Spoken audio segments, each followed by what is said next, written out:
Hi everyone.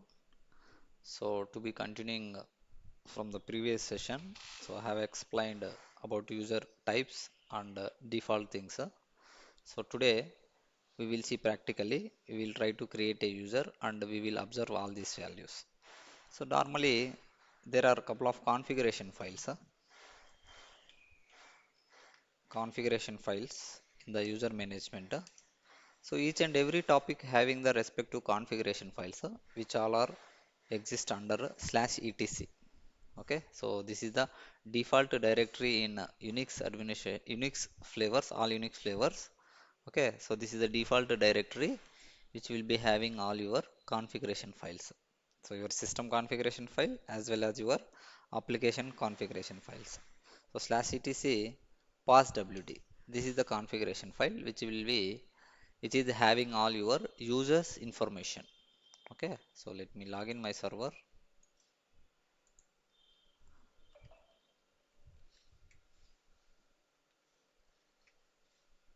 Yes, I have logged in the AWS instance. So let me switch to root, guys.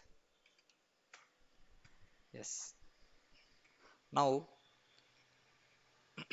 I told right. So this is the configuration file /etc passwd. This is the file which is having all your user information. Let me do the cat /etc passwd. So if you observe here, so these all are your users, root user and the system users and normal users and all. So normal users, if you observe here, EC2 user, it is starting by 1000. So this onwards, and this is the system user. See, because yesterday we discussed, right? I mean, in the previous session we discussed, right? The ID, the range should be 1 to 999 means, so blindly you can tell them those are the system users. ID range between 1 and 999. And what is the ID for the root user? Let me display like this: head1 and /etc, same file. See, the first line in the /etc password is the root user details. If you observe here, this is the root user ID. Let me pick up this.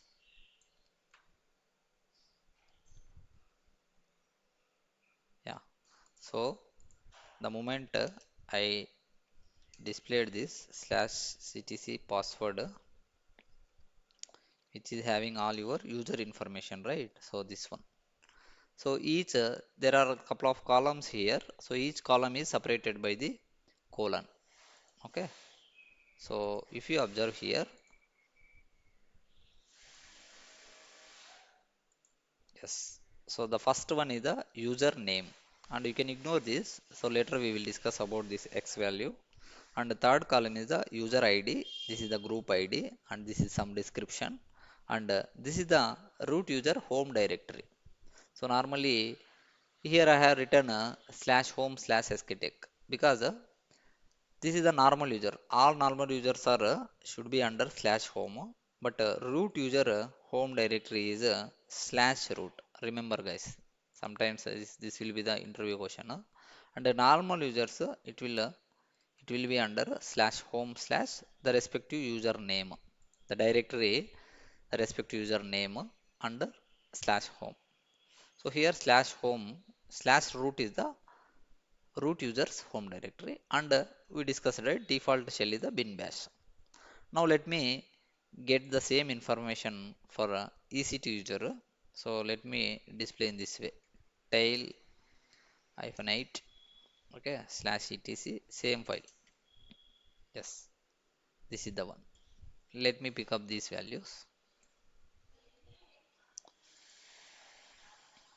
See, EC2 user, okay, and ID of the EC2 user is the 1000, group ID also 1000.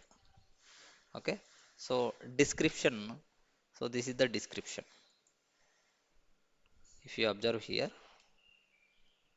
okay, so this is the description: EC2 default user.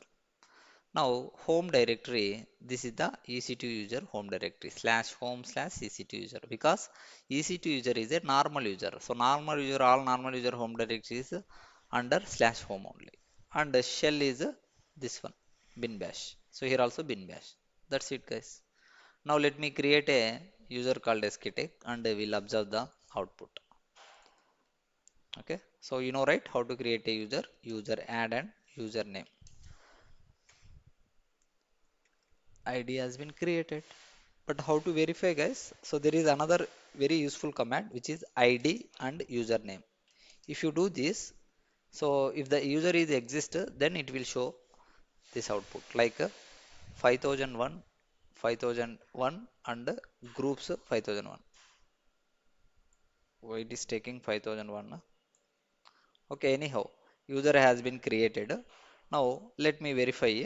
So you can go with tail -1 slash etc passwd. See again, we are using all the basic commands. Okay, see, these are the information added in the slash etc password. Then this is the information. Okay, so these are the things, guys. So you should remember.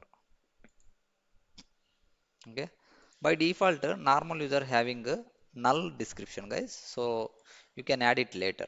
So if you observe here, so this is the home directory slash home slash sktech and a bin bash. Okay, so this is the way to create the users and observe the default things. Okay, so in the next session we will see how to change these default values. Sometimes, not even sometimes, definitely the users, our application developers will request they want to set so on so specific ID for the user ID due to some reasons, due to some application reasons. So they will request like that. So we will see how to change all these values. Okay, and later we will jump into the password. So as of now we just created the user ID. Okay, haven't set the password. So later we will see passwords. And the moment you set the password, what are the options by default it will assign. All those things we will discuss later. Okay, thank you, guys.